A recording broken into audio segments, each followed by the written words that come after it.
hey, that's okay, because it's kind of like getting back to the old days of campaigning before you had, TV advertising and social media marketing. It's actually getting out there, meeting the people, shaking their hands, listening to the issues they're concerned about, and then talking about your solutions.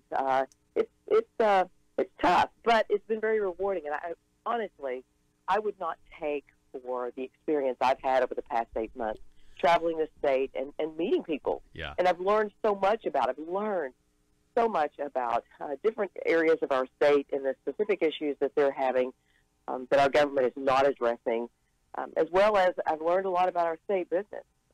Yeah. A lot I wish I hadn't found out, but, because it's almost overwhelming. You talk about a lot on your show, the corruption and the things going on, and it's even much, much, much deeper than we've even gotten into.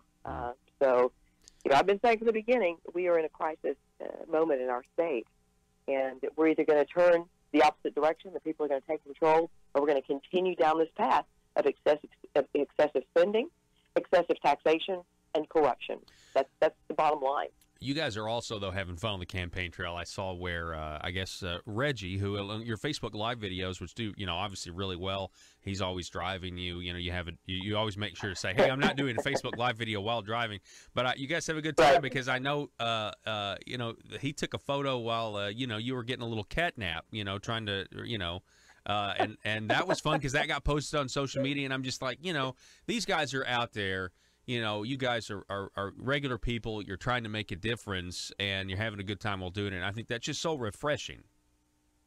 Yes, it is, and I'm gonna miss that.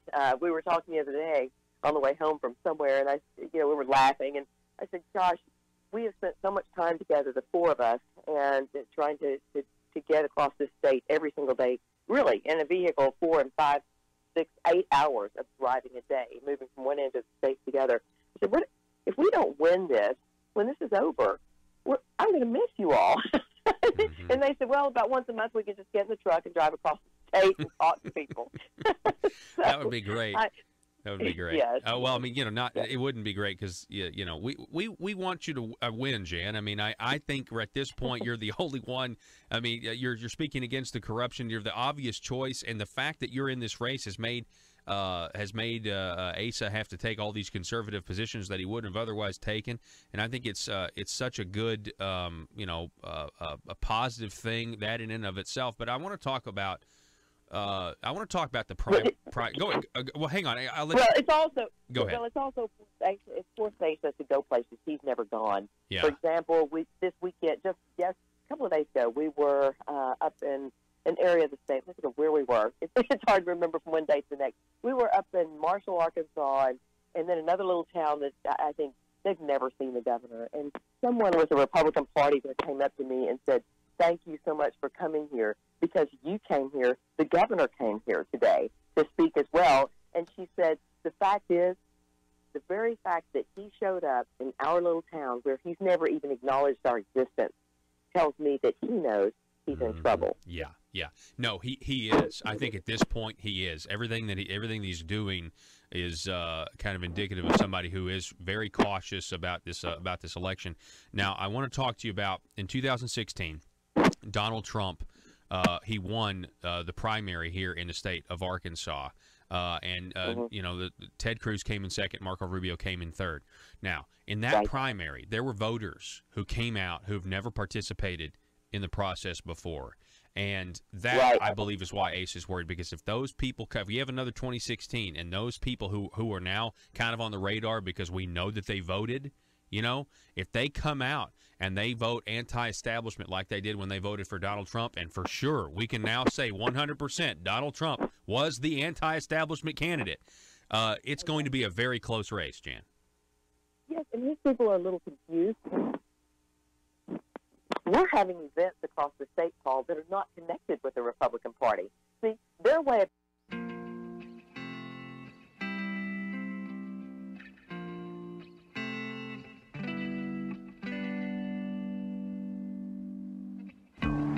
I think it's time we ask ourselves if we still know the freedoms that were intended for us by the Founding Fathers.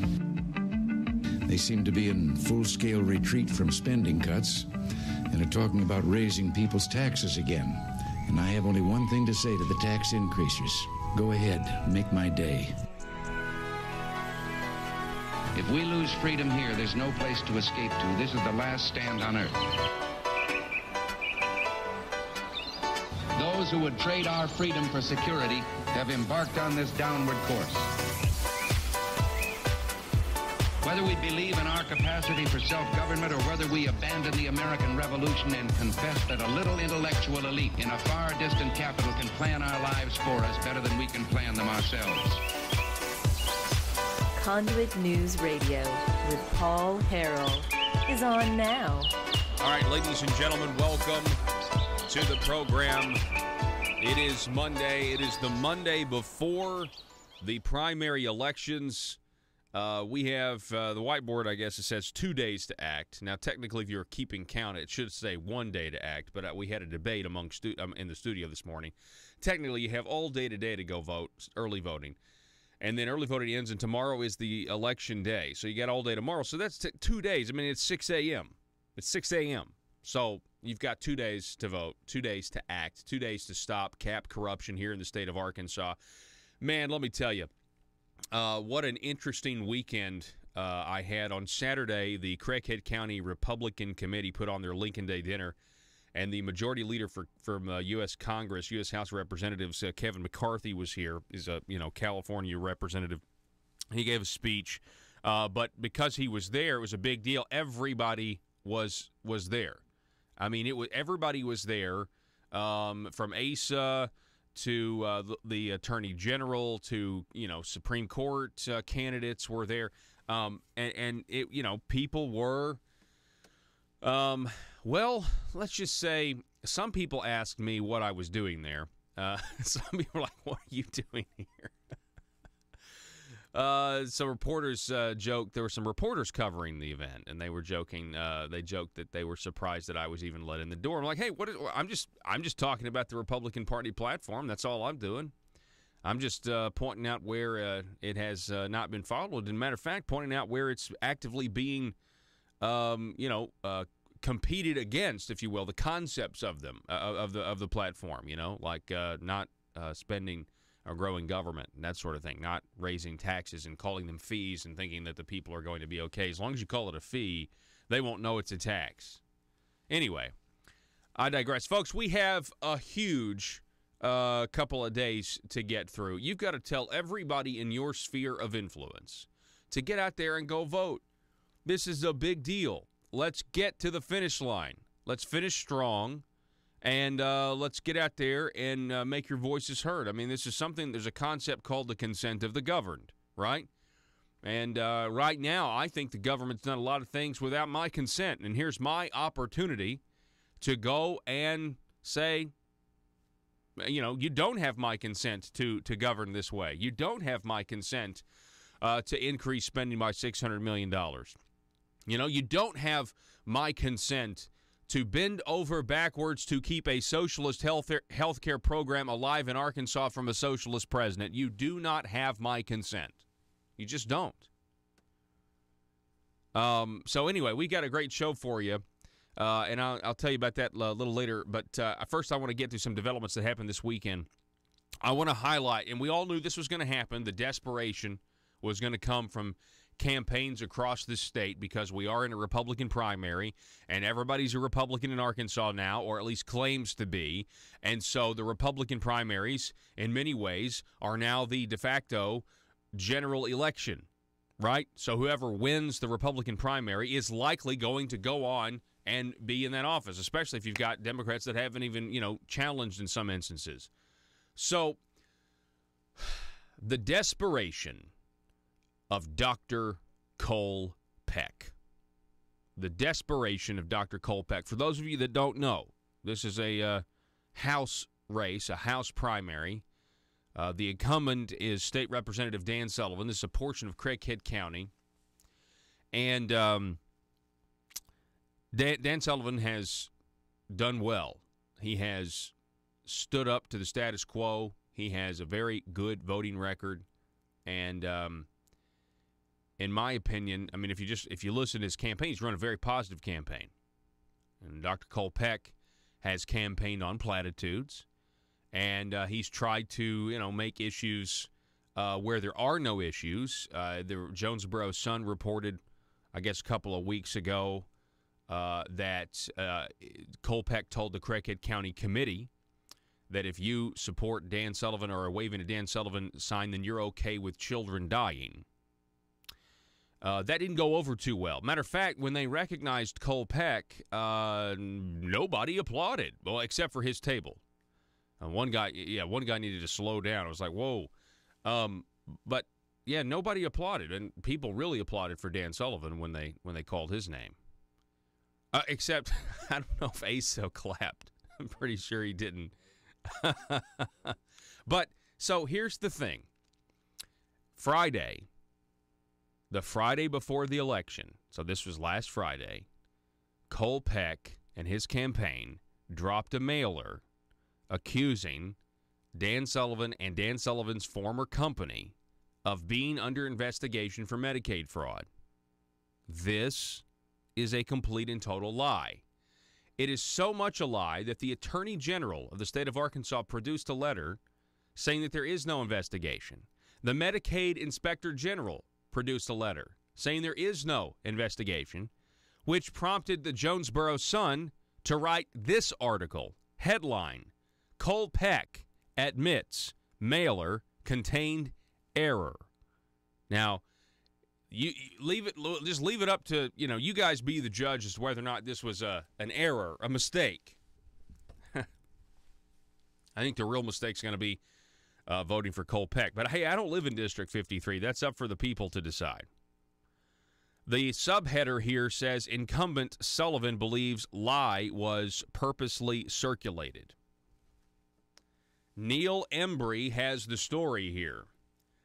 Dr. Kolpeck, who's challenging for a state house seat held by Dan Sullivan, a Republican from Jonesboro, sent out a mailer claiming Sullivan's former company, Ascent, is being investigated for Medicaid fraud. However, both the Arkansas Attorney General's office and the Office of the Medical Inspector General confirmed the business is not under any such investigation. Quote, it's absolutely false information, Sullivan said on Saturday. It's one thing to make political statements about voting records. That's understandable, and that's politics. But when one stoops to the so low as to lie, that crosses the line for what Northeast Arkansas and the people of District 53 should expect. Peck admitted on Saturday that there was an error in the matter, that it should have said was, not is.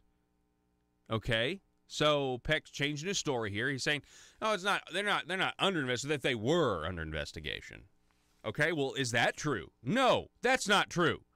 Listen, he said he believes Sullivan's company was under investigation for Medicaid fraud in the past, although he could provide no proof of the charge. Sullivan no longer works for Ascent. Said he's not aware of any such investigation in the past. In the mailer, Peck cited both. Listen to this. In the mailer, to back up his false claims, Kolpeck cited the Jonesboro Sun as a source and the Arkansas Democrat Gazette as a source. But an archive search, the Jonesboro Sun reports, of both papers did not find any previous stories about Sullivan being investigated for Medicaid fraud previously or currently. Again, the desperation of people to drop something like this on a Friday. I mean, good grief. Can you imagine if he were to get in office? This guy would be, if he's willing to do this. And let's just talk about let's talk about the transparency of this race for a second. It is widely known who is supporting Kolpeck, and it's the medical community. The medical community that somehow believes, and some of these guys have been pressured into supporting or donating to Kolpeck, I promise you, because some of these doctors, some of these doctors are conservatives. Some of these doctors don't want socialized medicine, and that's the path we're going down. And they get pressured by their group and everything else. And everybody knows where this is coming from. And it's really a shame when you have, people in your community who are supposed to be healers, right? They're supposed to be, or leaders, they're supporting a campaign that's doing this, trying to win at all costs by just advancing something that's completely a lie, factually untrue. I mean, it's black and white here, folks. There's no, well, technically, if you look at, no, there's none of that. This is a clear-cut case. It's a lie. It's a misstatement, or it's a falsehood. It's trying to intentionally deceive you, much like many of our people who are in office now, like, the way Asa tries to intentionally deceive people with carefully crafted language. I mean, right now, at this point, Dr. Kolpeck would fit in really well down there at the Marble Palace and would blend in with the status quo. And when you get past these platitudes, and, listen, he's out there talking about how he's the only one with an A rating.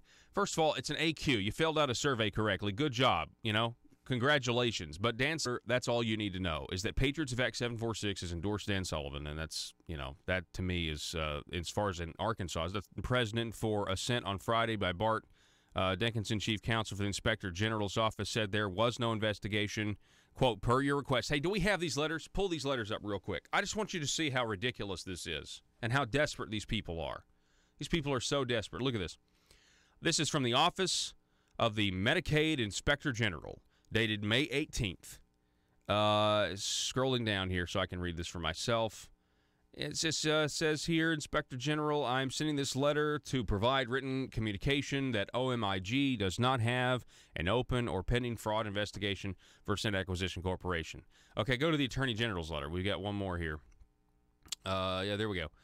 To whom it may concern, the Office of the Arkansas Attorney General and the Arkansas Medicaid Fraud Control Unit do not have an open investigation concerning Dan Sullivan or Ascent Children's Health Services.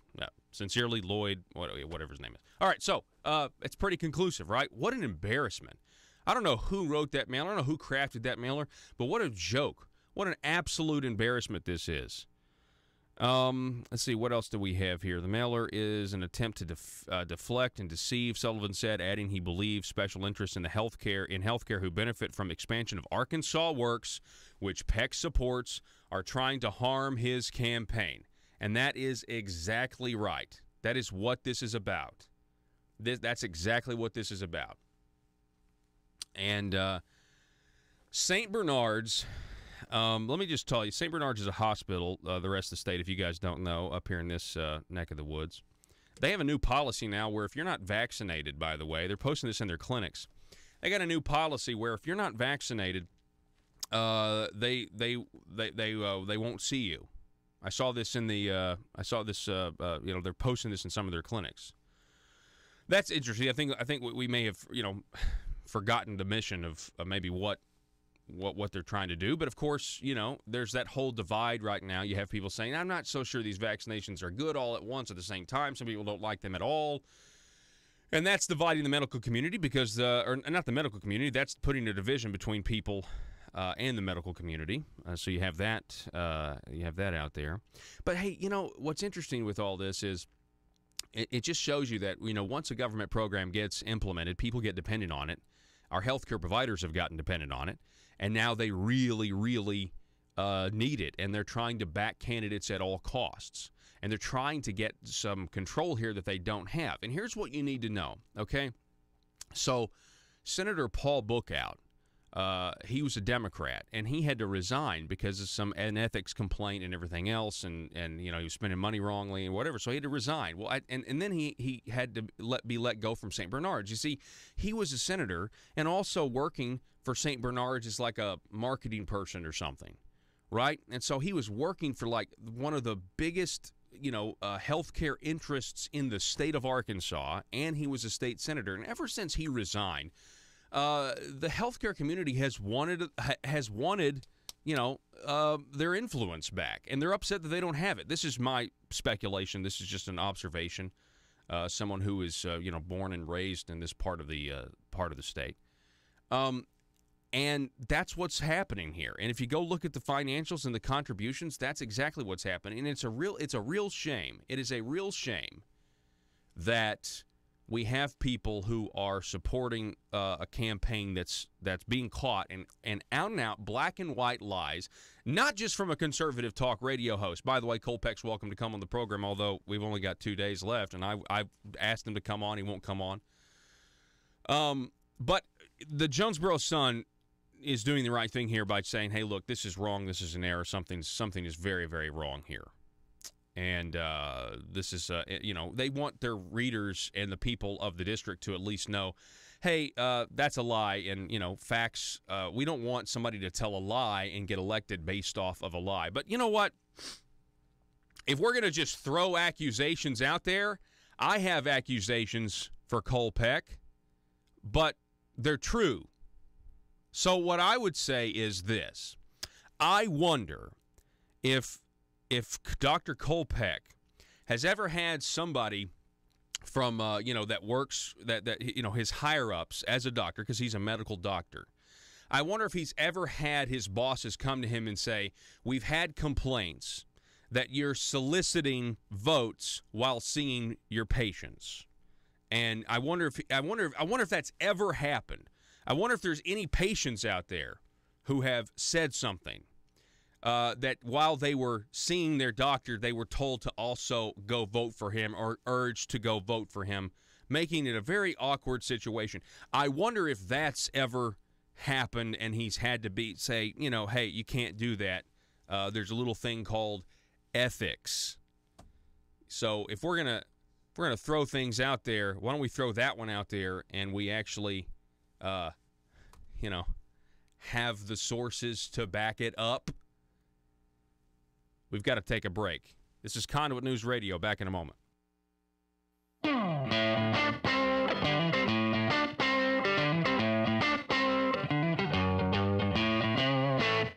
It's been said that freedom is in the DNA of every American, and I would say every Arkansan. Our nation and state are now in danger of letting our God-given freedom slip away by allowing government to be the arbiter of freedom.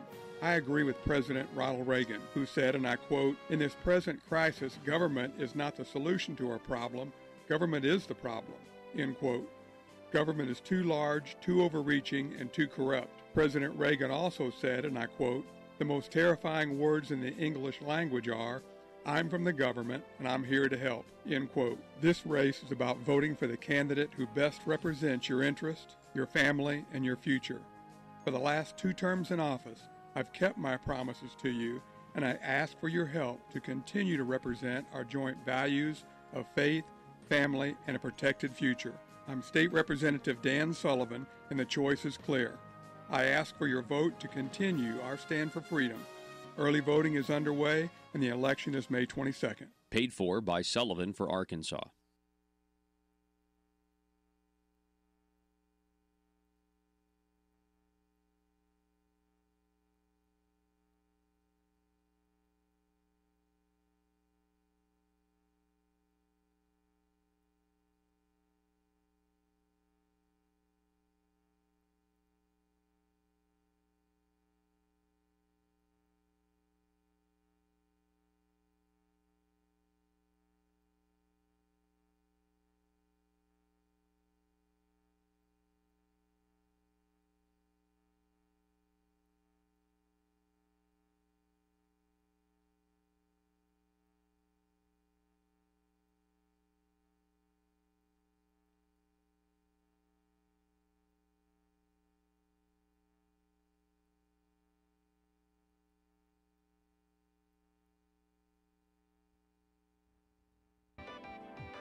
Conduit News Radio with Paul Harrell is building a liberty machine.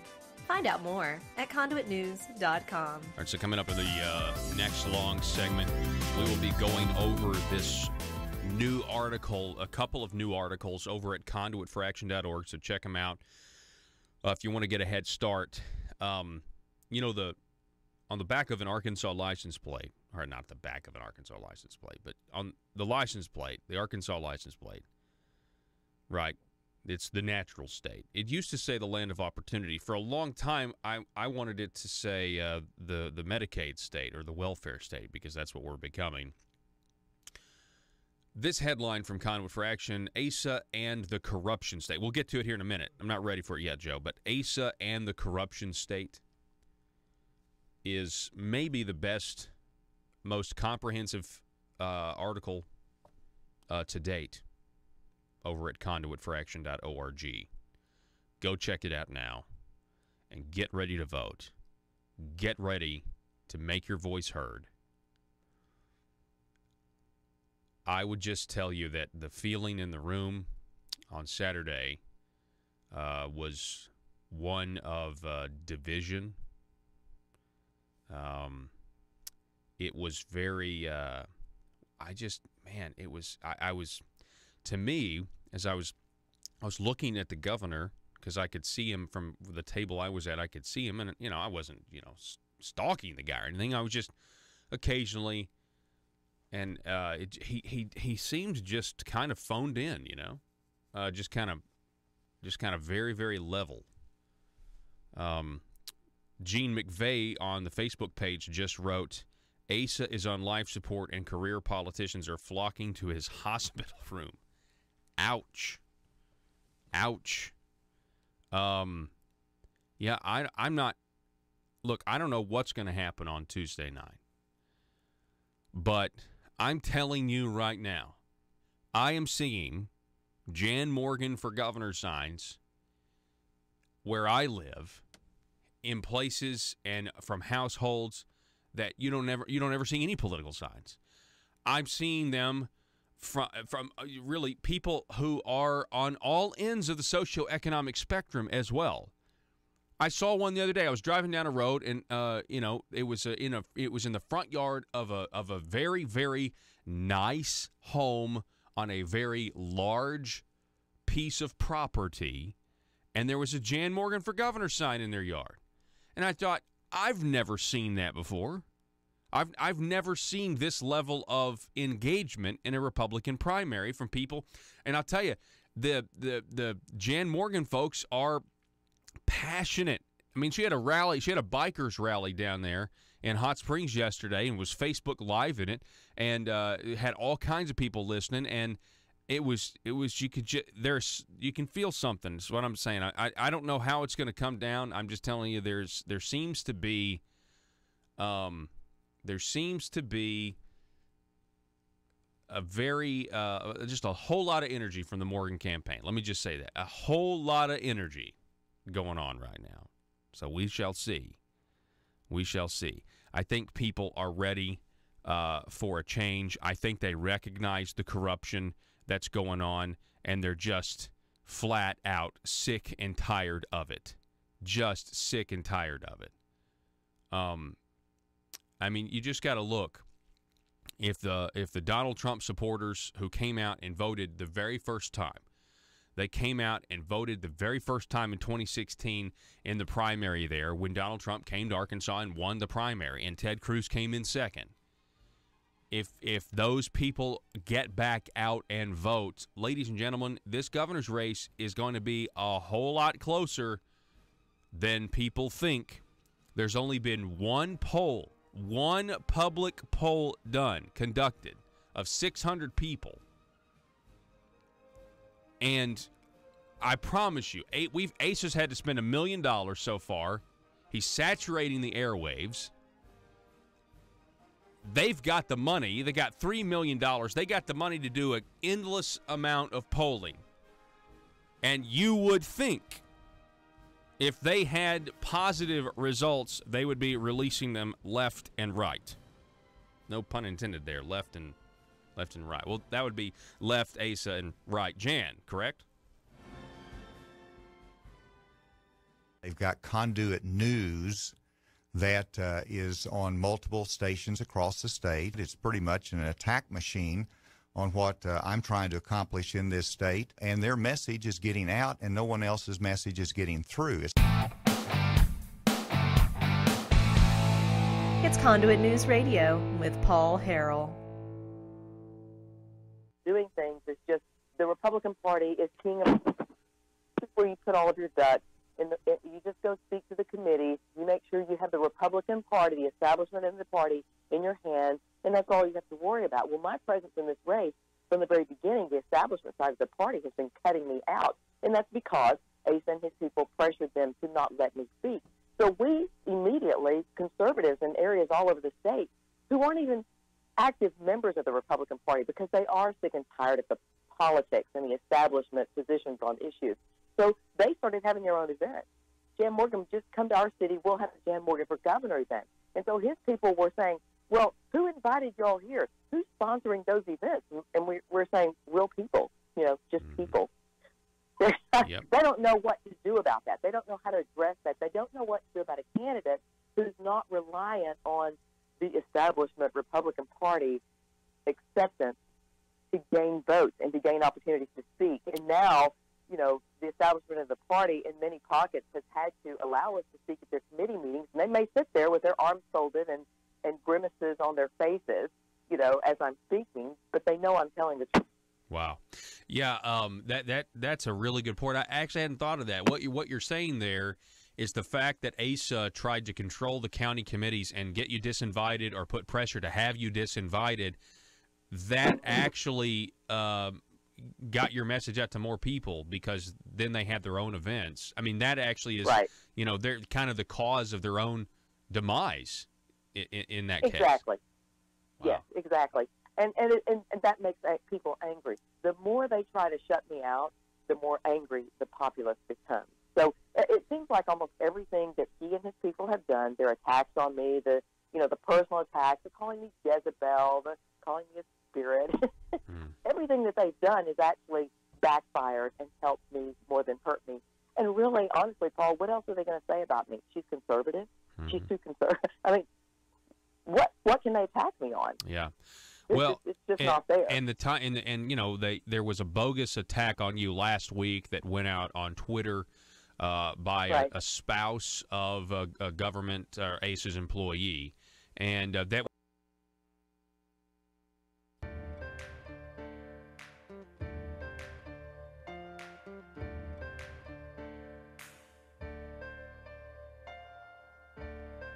Bringing you your daily dose of truth. It's Conduit News Radio with Paul Harrell. Two very important articles right now. If you want to make your decision, if you don't like the corruption that's being exposed, two very important articles up at conduitforaction.org right now. ASA and the corruption state, and another one entitled ASA Knew Still Supported John Woods. Really, really good stuff here. Before I get to this, I got an email. Over the weekend that I kind of feel like somebody's putting some pieces together, and I think it's a good thing. You see, last week I speculated what happens if after the primary we have more indictments, further exposing the corrupt nature of our state. This concept of if you're an attorney, somehow you can get through the loophole of taking money and passing bills for your clients, and how there may be a state loophole there. But in reality, the feds are now looking at it. They're looking into John Woods, or they convicted John Woods and that sort of thing. And so who else are they now looking at? And, I mean, everybody will tell you in private. I mean, everybody will say, yeah, there's definitely more indictments coming down the pike. It's common knowledge. So how bad is that going to look? That we get out of a primary race and we have these other facts. Now, I was speculating this if, in fact, Governor Hutchinson were to win, how bad this would look, how he would lose support, even more support from the base of the Republican Party. And depending on the specifics, the DNC is going to pour all kinds of money in here trying to flip a Republican gubernatorial seat just so that the media can say so, even though if it's a Republican in name only like ASA is. And they're going to do their best. And if you combine that with the appearance of impropriety, the appearance of corruption, I speculated the other day a vote for ACE in this primary could very well mean a vote for a Democrat in November, meaning You just got to think about vulnerability. You got to think about record. You got to think about the tax increases that you don't think the Democrats are going to harp on. They've already come out against the grocery tax. Made Asa come out against it as well. Jan made Asa really come out against it. But anyway, I got this email, and it goes basically like this. They mentioned the Marble Palace. These people of both parties, that we got to end the culture that exists and is tolerated by many, if not most, at the Marble Palace. There's more than ample evidence that it either begins with or is well known by the governor and the current Republican leadership. Being a traditional conservative and knowing this exists, it is an untenable position to continue in. There are many that are aware but are unwilling for different reasons to root this out or to expose the full measure of the problem. This is just the email, Joe. I believe that I received this email this weekend. Let's see, relieved of the threats of retaliation or marginalizing, they will rise to reform our government in Little Rock with a change in leadership. We as voters must abide them and send the strongest message possible, or we will get more of the same, whether it is led by a Republican or Democrat or others. This listener writes, I hereby propose the following for all that are interested in honorably implementing core economic conservative principles. 1, vote Jan Morgan in the primary today. Number 2, vote your conscience in November. There will be ample vetting of candidates. Then it calls for this email I received. P.S. Asa Hutchinson, please step down now.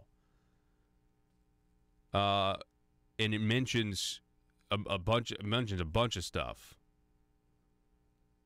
Listen to this email I received. Although apparently sensational, consider the landscape if you are a committed Republican and a conservative.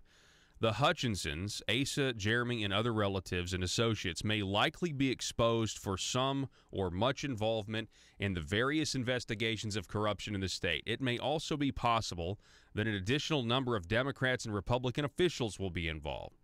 And folks, this is interesting. We've been hearing about this forever, and slowly but surely, we have more guilty pleas than we do convictions right now because people are flipping and cooperating. What do you think they're getting? What do you think they're pleading guilty for? For leniency in exchange for what? More information. It seems destructive to the point of being fatal to the progress we have made that knowingly continuing a gubernatorial campaign primary with knowledge that the candidate's relatives and associates are likely to be indicted after the primary would be irresponsible to all who have worked so long and hard for the often stated principles of the Republican Party.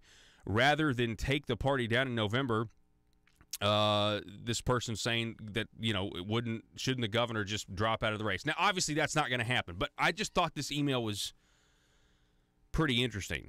And this was from somebody who's a committed Republican. And I'm telling you, it's interesting to hear. I'm hearing from a lot of people I don't normally hear from. And so we'll see what happens. We'll see what happens. I'm telling you, this is really close. Now, think about this. Think about this for a second. You have Brian King, who's running, and you have Linda Collins Smith, who's running. Okay? Now, the governor is endorsing their opponents, has endorsed Bob Ballinger. Asa has also endorsed James Sturch. The Sturch Lurch. It's like the Urkel. Anybody remember the Urkel? Do the Urkel. Urkel. Remember that? It's like that, except instead the Sturch Lurch is more like it's kind of like a Halloween dance, like the Addams Family or something, or the Munsters, probably something like that. Wasn't there a character in the Addams Family named Lurch? Okay, so conduitforaction.org. There is a culture of corruption at the state capitol. Some are full participants. Many others who walk the halls of the Capitol excuse it or knowingly tolerate the corruption, not wanting to offend those in power. It's like Gotham City down there, folks. It's like a pre-Batman Gotham City. Arkansas news is full of stories of cronyism and public corruption, convictions, guilty pleas, and ongoing investigations. Legislators, former legislators, state employees, lobbyists, and a judge grabbed the money and are now felons or under investigation. And if you believe the persistent whispers in the state capitol, many others have offered testimony in hopes of avoiding indictments. What the public knows so far about corruption in the state capitol at the Marble Palace, folks, is shocking. But what we will learn from ongoing investigations, we still don't know. What corruption will we never know about as investigators toss some politician crooks back to build a better case against other politician crooks? Which politician will be found out next? That is the question right now here in Arkansas, folks. Which one's going to be found out next? Governor Asa Hutchinson has responded to widespread corruption with nothing more than an occasional sad face. The governor sits silent while ethics bills are defeated without his support, while those close to him are investigated or indicted, while his cronies are exposed for questionable ethics, and while state employees are convicted of stealing funds meant to feed children. Not even Jan Morgan's entry as a candidate for nomination in the Republican primary has gotten Asa to pose as a reformer. Morgan's background includes being an award-winning investigative television journalist, exposing government waste, fraud, and abuse, and she wants to bring smaller, transparent government. Is Asa oblivious to what's going on, protecting someone, or just doesn't care as long as he gets his way? Asa, the governor, doesn't sound like Asa, the former prosecutor. Governor Hutchinson is trying to defeat both senators who filed ethics reform legislation in 2017. I'm going to say that again. The governor has endorsed the opponents of two incumbent senators who filed and tried to pass ethics reform legislation back in 2017. Now, is that a coincidence? Honestly, you Marble Palace types, or those of you who try to play in both sides or try to be on the fence, I mean, do you really think that's a coincidence? The two senators, Linda Collins Smith and Brian King, are from Asa's own party. Sure, these two senators also oppose the governor's Obamacare Medicaid expansion, now called Arkansas Works, but there are other senators who also oppose the program and did not get an opponent from Asa Hutchinson. Senator Linda Collins Smith, let's flash back here. She filed a bill to stop legislators who are attorneys or consultants from representing their clients before the legislature. Her bill would have directly affected the governor's family. The bill would have affected Asa's lawyer-legislator nephew, Jeremy Hutchinson, Senator Hutchinson, who mixes business with politics. Who did Governor Hutchinson endorse to try to unseat Senator Collins Smith? Representative James Sturch, who spent much of his time in the House of Representatives being employed by a lobbyist. Then you have Senator Brian King. He filed a bill to require Medicaid providers to disclose their financial relationships with public officials. Medicaid is a huge cash cow that has been raided by corrupt politicians and lobbyists and is at the center of corruption investigations. Shouldn't we know if politicians are getting a cut of the action? Who did the governor endorse to try to unseat Senator Brian King? Representative Bob Ballinger, who helped kill Senator King's ethics bill in the House committee and who was busy pushing legislation to try to close records from the public's view. Ballinger was trying to close records at the same time his law firm was representing Ecclesia College in trying to keep the public from seeing how Ecclesia spent public general improvement fund money, records that could show the involvement of other public officials in corruption. We already mentioned James Sturch, Bob Ballinger, who Asa endorsed to try to defeat the two senators who filed Republicans. But months went by. Not a peep from Asa Hutchinson. Eventually, Files pled guilty to wire fraud, bank fraud, and money laundering. Only after the guilty plea did Asa put a sad face on and call for Files to resign. Happening again, but Hutchinson stood by files. Then we did a look at John Woods. Senator John Woods. Governor Hutchinson hosted a fundraiser for the re-election of Senator John Woods just 18 days before Woods unexpectedly dropped out of the Senate race. Woods was eventually convicted on multiple counts of corruption involving kickbacks from sending state general improvement funds to Ecclesia College, a private college. There's already been rampant rumors that the FBI and IRS agents were investigating Ecclesia and Woods. I'm sorry, there had already been. So at the time, the fundraiser, there was already rampant rumors that they were being investigated about who had been interviewed, that sort of thing, speculations. If even we had heard persistent reports of the investigation, how did Asa not know? Asa knew about Woods' obsession to funnel state money to Ecclesia College because everybody did. In Woods' corruption trial, it was revealed Woods had, without success, approached Hutchinson in July 2015 about diverting marijuana proceeds to Ecclesia College. Opposition to the plan was being marijuana. If Asa cared anything about ethics and good government, John Woods was an odd choice.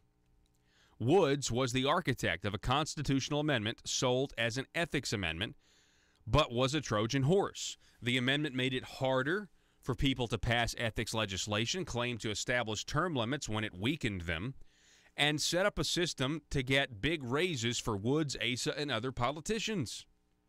Woods was also the author of legislation to make it nearly impossible for the Ethics Commission to penalize or even investigate a politician who hides campaign or personal financial transactions as long as the politician modifies his report within 30 days of being caught. Did you know that? Did you know that? As long as you modify your report within 30 days of being caught, now, no harm, no foul. Yet Woods was Asa's man. Now let's look at other people surrounding the governor. Michael Lamoureux. Governor Hutchinson chose Senator Michael Lamoureux as his chief of staff. Lamoureux soon came under fire when it was discovered that while being a senator, the Arkansas Faith and Freedom Coalition paid Lamoureux $120,000 as a, quote, consultant. Much of the organization's money came from tobacco interests, nursing homes, and lobbyists, which is an odd assortment of financial backers for an organization whose name refers to faith. Asa never criticized Lamoureux, whose name keeps popping up in stories about the cozy relationships between attorney, politicians, and big money. Then you have the governor's nephew number 2, Jeremy Hutchinson. Governor Hutchinson's nephew, Senator Jeremy Hutchinson, is one of Asa's go-to guys in the Senate. The senator has not been accused of a crime, but his name has already come up in the guilty plea of former Senator Henry Hank Wilkins, and is identified as Senator A, who was involved in the same legislation as Wilkins was illegally paid to sponsor.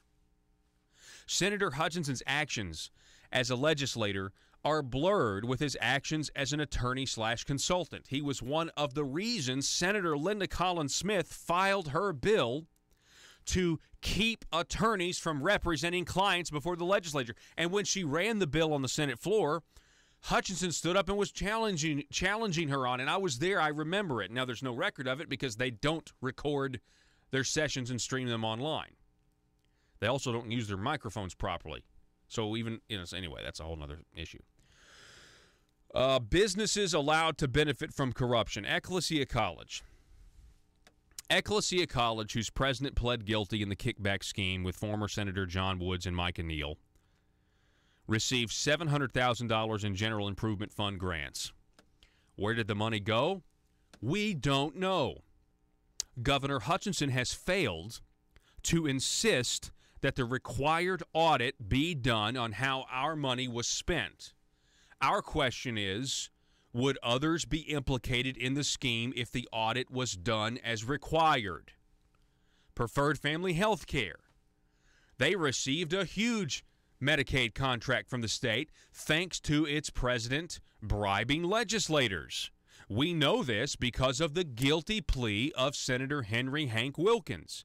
Has Asa moved to terminate contracts with Preferred Family Health Care? No. He sees no problem with the company benefiting from bribery.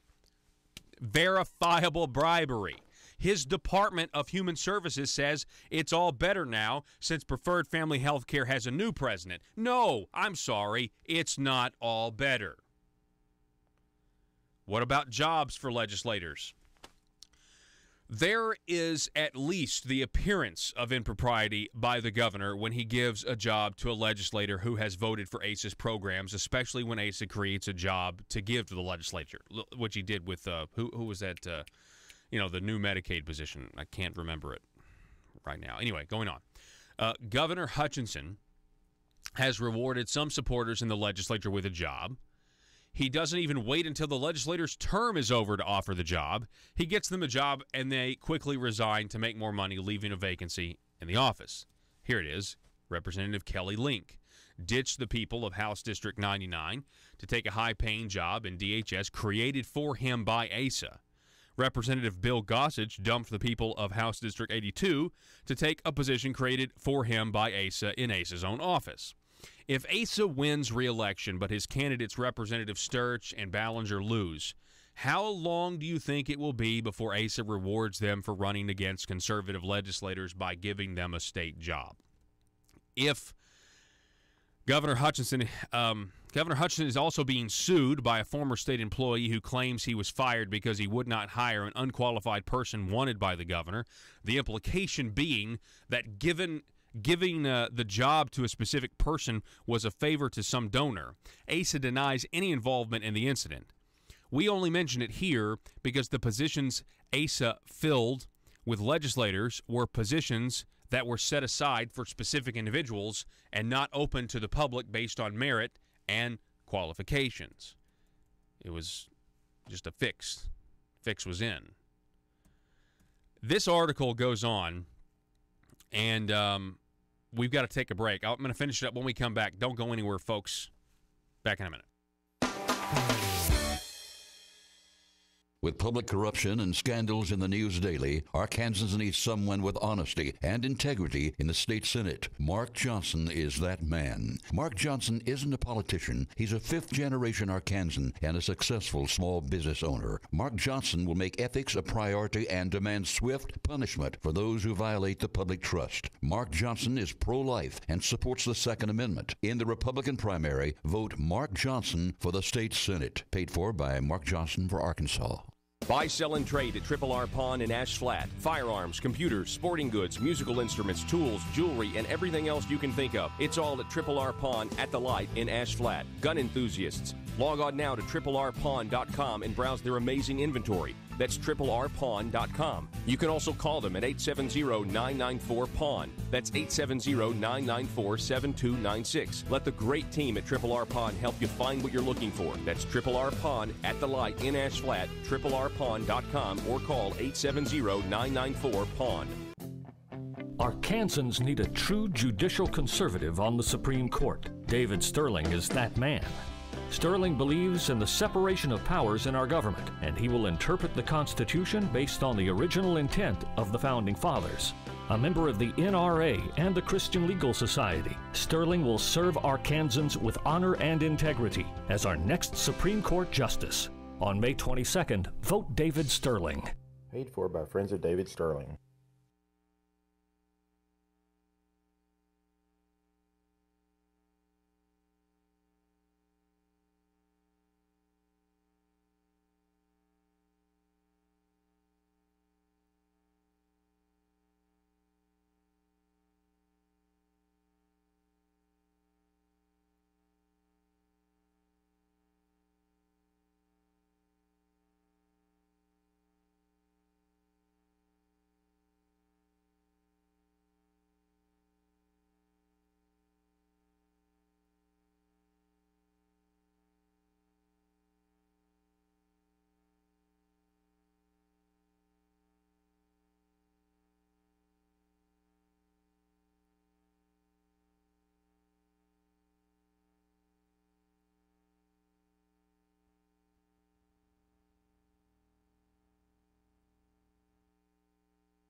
Determined to drain the swamp in Little Rock, it's Conduit News Radio with Paul Harrell. All right, finishing up. Oh, man, finishing up with this article. It's just huge. Over at Conduit for Action. When Representative Micah Neal pled guilty of his using discretionary spending under general improvement funds to enrich himself, Asa's solution was, give me the discretionary funds and I'll spend it. His tune didn't change when it was discovered Senator Jake Files used his discretionary spending to pocket GIF money, or when Senator Files pled guilty of several corruption crimes. Asa didn't change his tune when Senator John Woods was convicted for taking bribes in his use of discretionary spending from GIF. He just wanted his discretionary funds. Discretionary spending is the problem, not who is given the discretion to spend it. Governor Hutchinson's discretionary spending comes in two areas: unrestricted emergency funds that do not require an emergency or a public purpose. He will say, but there's a legislative committee that reviews the release of emergency funds. The small committee has never told a governor no. The news was full of reports about Representative Micah Neal and Senator John Woods directing money to Ecclesia College, a financially troubled private college. But that gave Asa no pause when he directed your state money to the financially troubled private college, Arkansas Baptist College. Incentives to favored businesses to locate or expand in Arkansas. This is picking winners and losers. The losers get nothing but the privilege of paying taxes, which are used by Asa to help competitors. Even without the instances of corruption, at a minimum, legislative GIF was a mechanism for a legislator to buy goodwill. Asa's discretionary spending is the same mechanism, but on steroids. Governor Hutchinson has demonstrated he will not be the person to lead Arkansas out of the culture of corruption. If Asa has his way, he will eliminate the legislators who dare to try to make reforms. Brian King and Linda Collins Smith, who ran ethics bills. Although corruption is rampant in Arkansas and things are likely to get worse, we have not given up. Conduit for Action writes, we think our government can reform. We can have honest leaders who are not out to pick our pockets. We can have leaders who are bold enough to hold their colleagues accountable and not tolerate cronyism and corruption. We can have leaders who, instead of using religion as a checkbox to get votes, take their faith to heart and stand for honesty and integrity. And it's all up to you. How much more will you endure before rising up to demand a return to the ideal of office holders at all levels of government being servants of the people? How much more corruption will you tolerate before you turn up the heat so much that politicians are forced to accept stronger ethics restrictions? How long before you cut the purse strings so they don't have huge piles of money to give to their cronies? Go vote, folks. Go vote. Go vote. Last day of early voting. You have 2 days to act. The election's tomorrow. We've got one more hour coming your way next. Jan Morgan will be with us at the bottom of the next hour. The news and talk of Northeast Arkansas. This is News Talk 101.3 FM and 12:30 AM KBTM, Jonesboro, an EAB radio station. They've got Conduit News that is on multiple stations across the state. It's pretty much an attack machine on what I'm trying to accomplish in this state, and their message is getting out, and no one else's message is getting through. It's Conduit News Radio with Paul Harrell. Right. It was disproven immediately, and really the only reason I want to bring this up, Jan, because I'd like to have you address it, but because it was the government that messed up. And that's what's so interesting about it, is they do this phony attack saying you owe back taxes. You debunk it with documents, verifiable proof from the government. Say, our bad, we made a mistake. I don't owe any taxes, right? Yeah, you owe no taxes. Right. Let's be very clear. You owe no taxes. Tell us about the mix-up. Well, the mix-up was that I worked in Texarkana, Arkansas at the time and lived in Texarkana, Arkansas. And as people may or may not know, Texarkana, Arkansas residents are exempt from the state income tax, and that's because we live in a border city that is bordered by Texarkana, Texas, where there is no state income tax. And in order for Texarkana, Arkansas to be competitive, the state years ago of Arkansas gave us that exemption. So if you live and work in Texarkana, Arkansas, you do not have to pay state income tax. Well, that's where I lived and worked for years and years. And then when I moved to Hot Springs, Arkansas, And that year that I moved to Hot Springs and I filed my taxes, the state came back because they had my new Hot Springs address, and they said, oh, wait, you live in Hot Springs. You should have been paying state income taxes. You owe taxes for all these years. And then I had to go back and prove to them with my residential records and my employment records and a note from my employee, and I cleared it all up. It took about 30 days for me to get all the paperwork in order, but once it was cleared, the state said, oh, okay, we see what's happened here.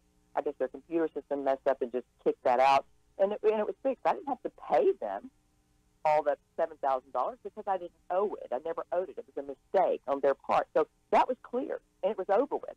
But all ASA people wanted to do is find that initial document from the state that said, oh, you owe all these years in taxes, and they produced that, but yet they also, out of that same file, didn't bother to produce the next piece of paper, which is that I'm free and clear. So that, but that's always the way Asa, that's the way his whole campaign has gone. That's the way he legislates. That's the way he governs. He governs that way. It's shell games and games rather than just being honest with the people. Yeah. And once we proved it, people said, okay, this is over with, except that it's never over with this person because that's all they can hold on to, and they want to try to just keep on. But that's hurting them once again more than it's helping them. No, it is, because it was and it shows you that they are, they're getting their water boys. Again, this was all put out there by the spouse of an Asa Hutchinson employee that makes $83,000 a year in the governor's office. Right. And so you kind of think, uh-oh, if Asa loses this, my household's going to lose $83,000. I mean, and it's verifiable. You can look all that up. We talked about it. And so you just get, anybody whose wallet's going to get lighter from Asa Hutchinson losing, well, it's obvious how they're going to vote. But there's a lot more votes than there are government employees. Yes, there are. But actually, if you look at the people right now, if you look at the little list of the people who are yelling the loudest about my presence in this race, Paul, if you want to know who benefits the most off of this gravy train of corruption that we have in Little Rock, look at the people who have nothing to do with this race and yet are yelling the loudest about Jan Morgan. Yeah. Those are the people you need to look at and say, okay, what is the motive there? And it's always going to be about money. There's always a money trail. So. Yeah, absolutely. But you know what? Speaking of money, this whole issue with my getting that tax exemption while I was living in Texas and Arkansas brings up the fact that I am the only candidate in this race who's truly talking about how we need to make that possible for all people in Arkansas. We need to get to the point where we don't have a state income tax for all people, not just Texas and Arkansas residents. I'm the only candidate who's out there saying this is the direction we need to go. Mm-hmm. Well, yeah, the fact that Texarkana has to have that special exemption is a rebuke and on everybody else, on the whole system. It's saying that we're overtaxed and we're overregulated and we need more money. And that's what you've been saying. We got to have more money back into the hands of the people. Absolutely, or we can't continue to compete. And it's hurting us. We're surrounded by states that don't have a state income tax. And the people on the streets, I'm listening to them and talking to them, the tax burden is outrageous. And the fact that our governor, his tax reform commission, my opponent's tax reform commission is looking at more ways to get more tax money out of the people is egregious. That should cost them.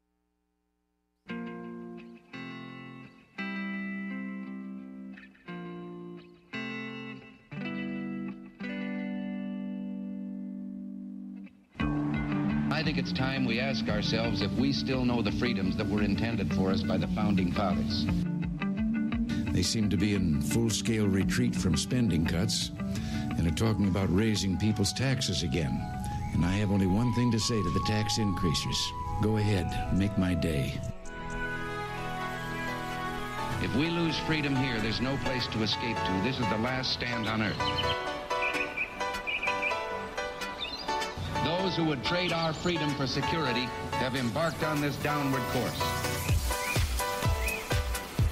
Whether we believe in our capacity for self-government or whether we abandon the American Revolution and confess that a little intellectual elite in a far distant capital can plan our lives for us better than we can plan them ourselves. Conduit News Radio with Paul Harrell is on now. I want to remind everybody, it's time to go vote. It's time to go vote. It's time to cap corruption. Here it is, folks. We got 2 days. We've got all day today. We got all day tomorrow. And the polls close tomorrow at 7:30. And, of course, tomorrow you'll have to go not to your early voting locations. So most people end up having to go to, their specific polling locations on actual election day. I haven't voted yet. I'm going to wait till tomorrow. I don't know, something about it. I like to vote on election day. I like to kind of gauge the vibe, if you will. Hey, folks, you have found the intersection of conservative ideas and reality. We're building a liberty machine here, and we got to have your help to do it. But we're building a liberty machine here. Now, I kept thinking, when I was at this dinner on Saturday night, and everybody was there. I mean, you had Asa Hutchinson was there. You had the Attorney General, Leslie Rutledge. She was there. You had the Majority Leader for the U.S. House of Representatives, Kevin McCarthy. You had Congressman Britt Crawford. You had Congressman French Hill. You had Lieutenant Governor Tim Griffin. You had Supreme Court justice candidates.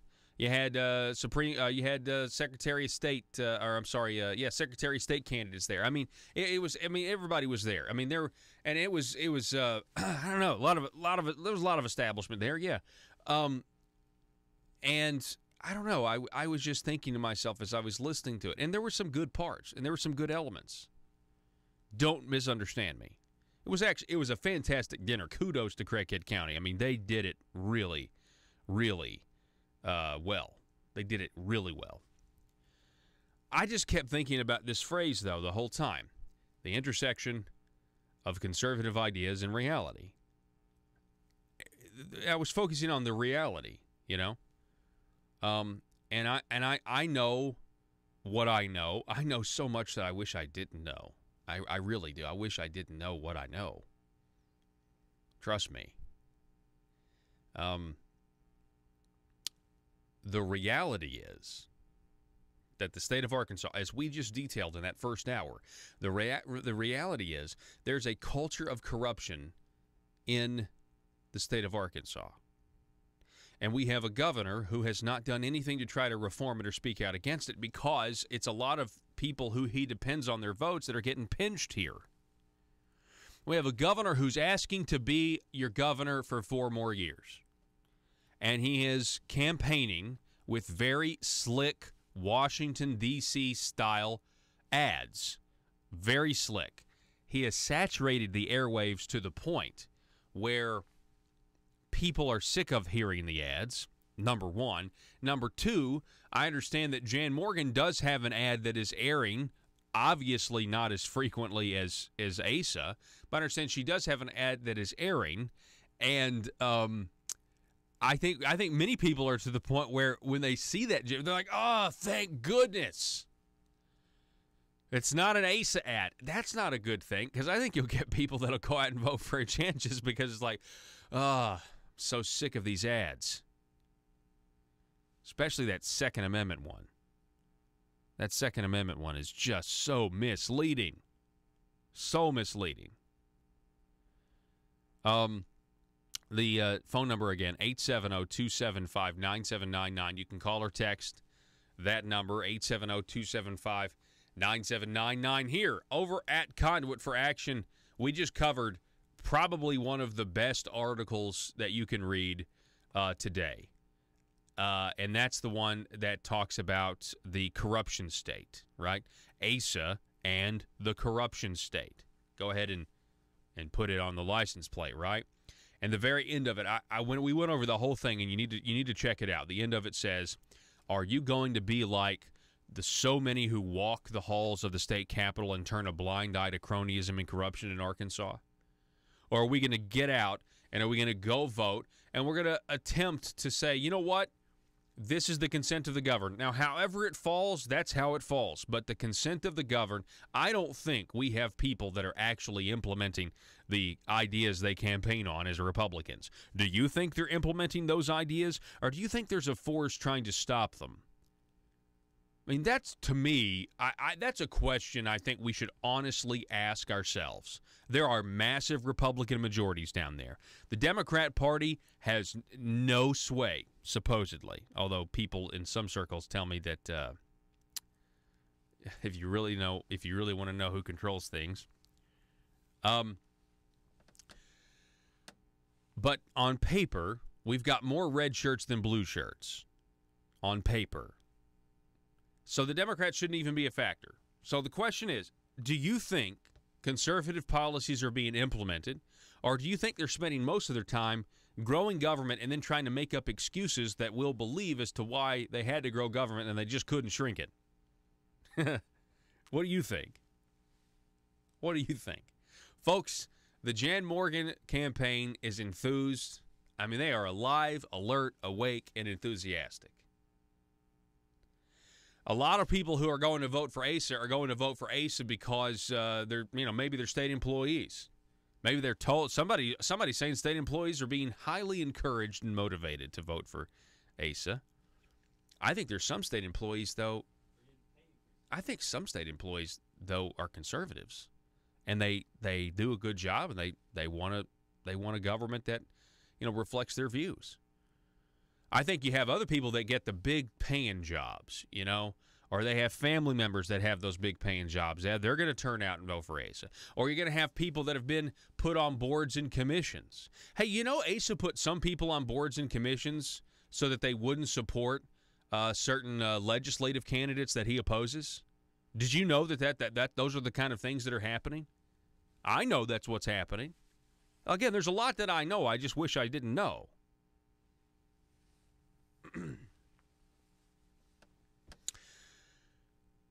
ConduitForAction.org has another piece about specifically the relationship between Senator John Woods and Governor Asa Hutchinson. And this headline is pretty straightforward. It's not a long article. Asa knew. Still supported John Woods. During the recent public corruption trial of convicted felon John Woods, oh my goodness, can you believe that that's now a sentence? After everybody said it for so long. And during the recent public corruption trial of convicted felon John Woods, many revelations came out in open court. Woods was convicted on 15 of the 17 charged crimes, including conspiracy, honest services wire fraud, honest services mail fraud, and money laundering. Woods' friend, lobbyist Randall Shelton, was also convicted on similar charges for directing the GIF taxpayer money from Ecclesia College back to John Woods as a kickback/bribe for directing the tax money there in the first place. Former State Representative Micah Neal and former Ecclesia College President Orrin Paris pleaded guilty before trial for their roles in the kickback/bribe scheme. Conduit News had a representative in the courtroom of the John Woods trial to take notes and report on what came out in open court. Text messages, emails between Orrin Paris and John Woods were part of those revelations that came out in open court. One exchange of these messages discussed a meeting between then-Senator Woods and Governor Asa Hutchinson that took place on or about July 1st of 2015. John Woods texted Paris, quote, "About to get on road to see Asa," end quote, at 9:59 p.m. on June 30th, 2015. Paris responded, "Hope it goes well. Holler if you need me." At 10:09 p.m., there was a call from Woods to Paris. The next day, on July 1st, 2015, a communication from John Woods to Orrin Paris stated that he had visited with the governor and had shown him the appropriation bills he was working on to direct more money to Ecclesia College.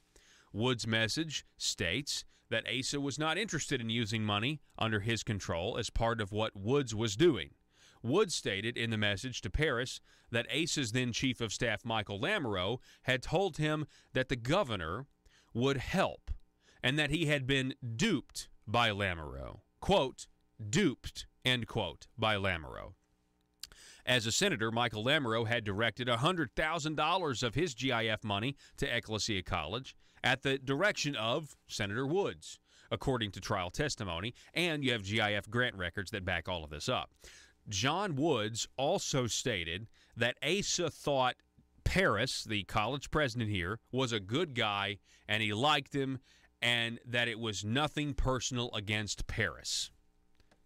In a message that same day at 6:04 p.m., Paris messaged Woods stating they needed to go over the medical marijuana ballot measure soon and asked if that came up with Asa.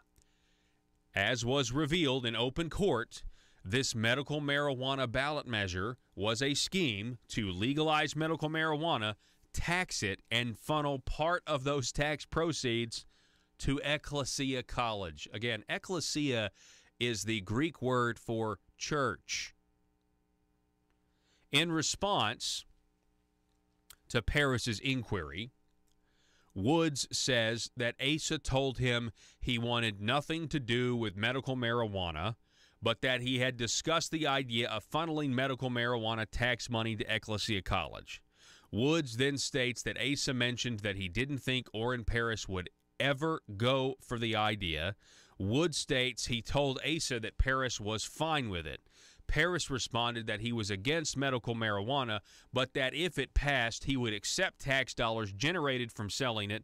Paris then said, quote, "I think it is great to take money from Satan and the kingdom of darkness and put it to work for the kingdom of God," end quote. John Woods texted back, quote, "Agreed." The next day, July 2nd of 2015, John Woods emailed Orrin Paris a draft copy of the bill that would have directed tax proceeds from medical marijuana to Ecclesia College. While the above meetings and messages don't implicate Governor Hutchinson as a co-conspirator or of any other explicit crimes, it does show Asa knew the type of schemes that John Woods was involved in with Ecclesia College. Asa knew Woods was doing everything he could to get money to that college, including the passing of medical marijuana for taxes to funnel to Ecclesia. Even though Asa knew, just a few months later, he hosted a fundraiser for Senator Woods' re-election campaign, and there you go. Here's the invite. You're cordially invited to a fundraiser for the re-election of John Woods with special guest, Governor Asa Hutchinson. Yay! This seems to support the statement that Asa has been previously reported to say. He would rather have a corrupt and lying Republican than an honest Democrat. Let's take a break. 870-275-9799. Back in a moment.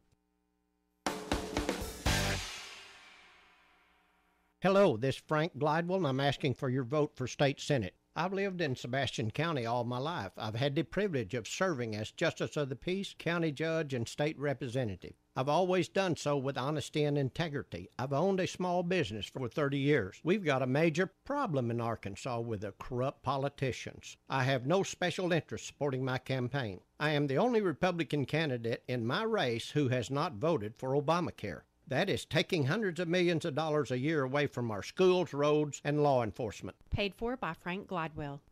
If you're like me, you believe that small business is the heart of Arkansas's economic engine, and it should be viewed that way by the politicians in Little Rock. Conduit for Commerce also believes, like you and I believe, policies that achieve less regulation and lower taxation help small business in Arkansas thrive. Other policies like small, constitutionally consistent government and reducing citizen dependency on government keeps it from growing and expanding its influence on our daily lives. Conduit for Commerce works every day to educate the general public and legislators on these important priorities in the name of Arkansas small business. By the way, contributions to Conduit for Commerce are tax deductible. Log on now to conduitforcommerce.org and click on Contact Us on the right side of the page. That's conduitforcommerce.org. Go there now and learn the facts on protecting small business in Arkansas.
exposing the truth and everything the Marble Palace establishment keep trying to cover up.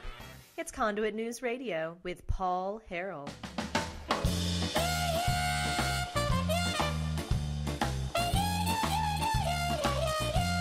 I just had this sent to me, and I'm going to connect a few dots here because we're trying to fight corruption. We're trying to fight public corruption. We know it goes deeper than what we know. It's coming out in the headlines every single day. And again, I'll refer you back to that last half hour of the first hour.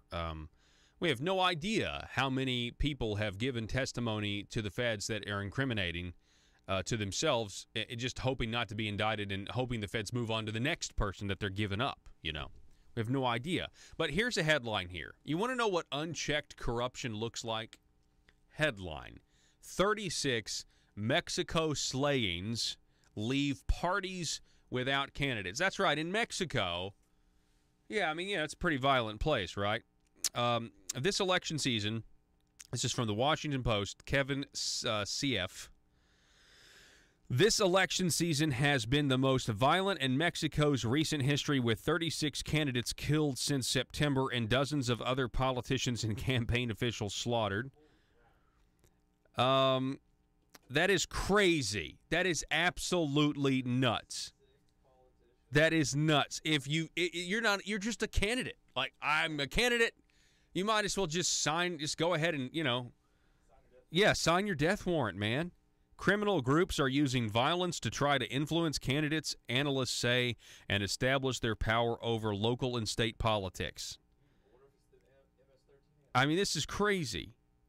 The old model was that criminal organizations had to pay rent to politicians for protection from government authorities, said Chris Kyle, an anthropologist and expert. Now, though, the relationship is the other way around. If you want to occupy an office, you have to pay the criminal organizations. That is crazy. So in the evolution of corruption, that's what unchecked corruption looks like, and it's a very much of a mob mentality. Now, here's the thing about this. Now, I'm going to connect the dot here. This is going to make tort reform people absolutely lose their minds.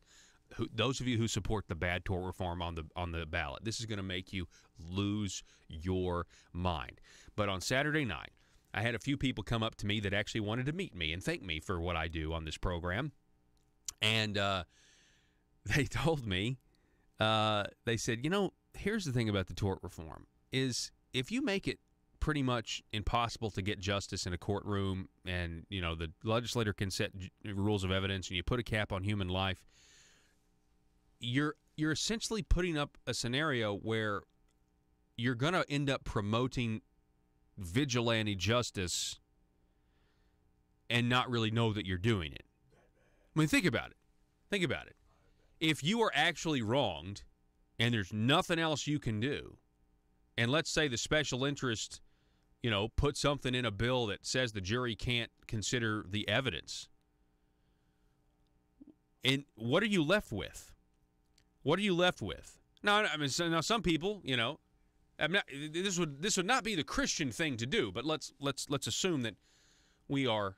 Well, let's assume the obvious. We are in a fallen state, and we are not perfect people. So if you take the courts and you do what they're going to do with it, this guy was telling me that you're essentially going to promote this concept of vigilante justice. What does unchecked corruption really look like? Well, look at Mexico. We have got to put a check on corruption. We've got to vote down this issue 1, this bad tort reform amendment. Tort reform. I had an attorney that was talking to me at this thing the other night, and he said, "Yeah, there's reasonable tort reform out there. There's things that could be done, but this is just nuts." And that's when he brought up the whole, it promotes vigilante justice. If you have nowhere else to turn, how long until people would say, "Hey, well, okay, I can't get justice here, so, I'll call my boys and we'll see what we can do," And then you have, and then it's just interesting. When I saw that Mexican article, I was like, huh. Because I've been thinking about that all weekend. I was like, really? I haven't thought of that. Vigilante justice, that it would promote vigilante justice if they take our court system and they make it to where you can't actually get these, hold these people accountable. And then meanwhile, you've got people trying to put in, you had that thing that the Family Council, Bob Ballinger, tries to put an amendment in, trying to say that you could just put a thing in there where you waive your right to trial by jury if you, when you sign a nursing home contract, and you can just bury it in there. Jerry Cox of the Family Council rightly defeated that. Unbelievable. Telephone number again, 870-275-9799. For our next segment, we're going to check back in real quick with Mark Johnson. We're going to do a little quick interview with him. And then 7:45-ish, we'll be talking with Republican gubernatorial candidate Jan Morgan. So in the next half hour, we've got a lot of stuff to get to. We have,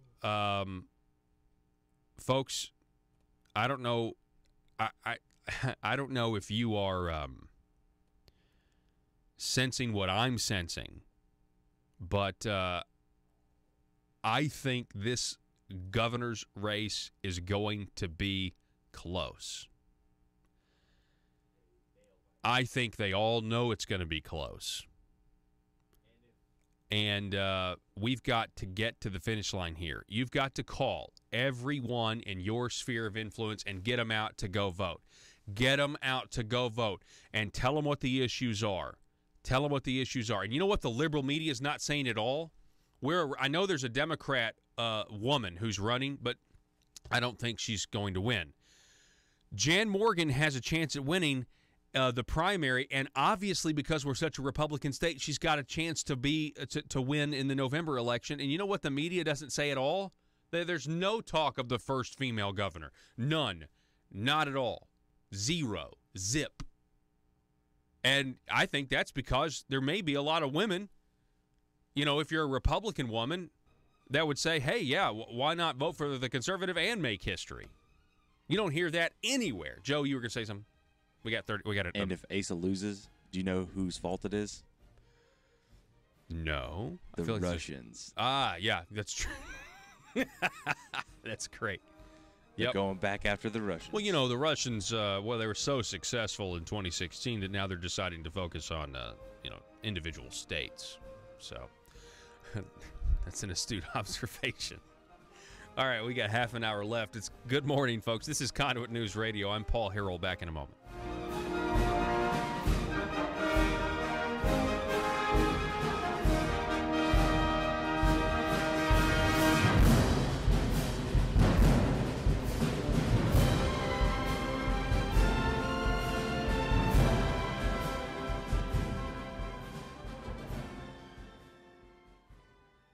They've got Conduit News that is on multiple stations across the state. It's pretty much an attack machine on what I'm trying to accomplish in this state, and their message is getting out, and no one else's message is getting through.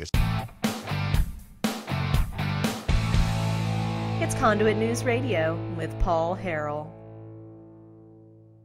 This election in itself, his stance on constitutional carry and the fact that he will not clarify for the people that we have constitutional carry in this state, that stance should cost him this election. We could just go on and on. Well, There's so many issues. And the only reason he may not be in trouble is because of uneducated, low-information voters. Yeah, that's true. Hopefully they're getting your message. Hopefully they're getting Conduit News, using this platform to say, hey, these are the issues that the people are concerned about. Let's talk about constitutional carry for a second, okay?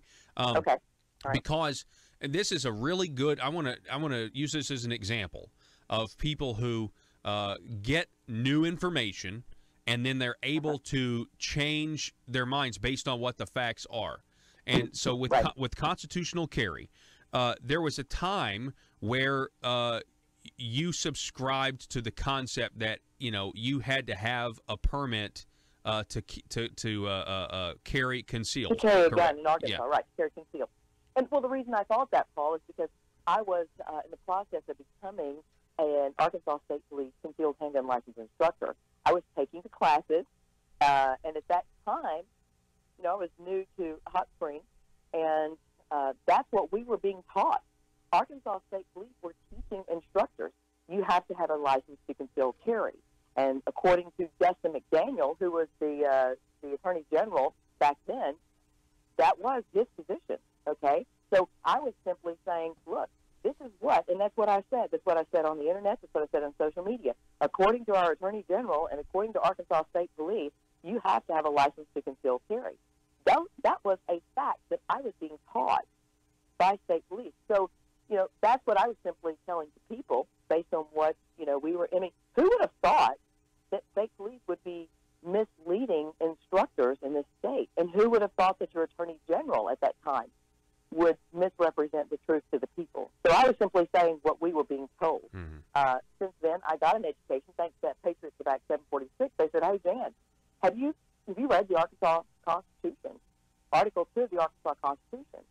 And back then, no, I had not sat down and read the Arkansas Constitution.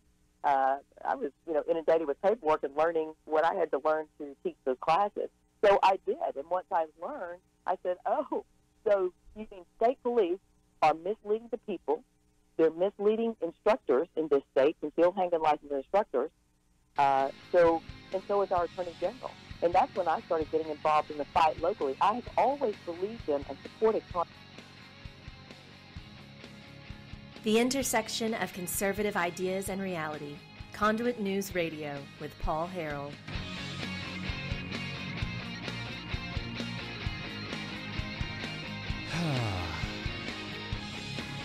Man, what a day so far. Hey, folks, welcome back to the program. We're in the final stretch here, campaign primary season.